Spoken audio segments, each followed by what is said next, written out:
corona महामारी से तरहिया रास्ता बंद होइल बाटे कोरोना महामारी से कोरोना महामारी से तरहिया रास्ता बंद होइल बाटे मनीष कोरोना महामारी कोरोना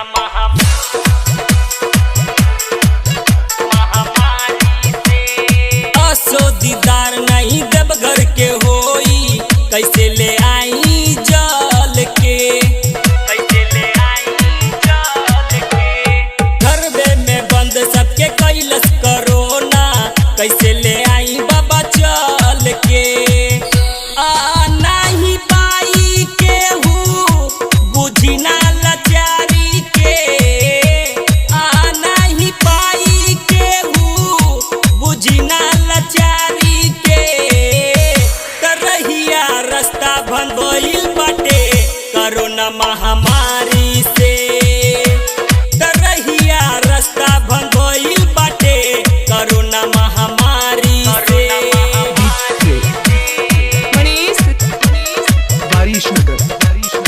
समस्तीपुर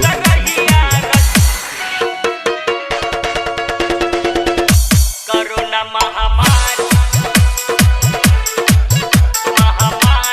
से घर से जल हर सोमवारी चढ़ाई कैला बाबा स्वीकार हो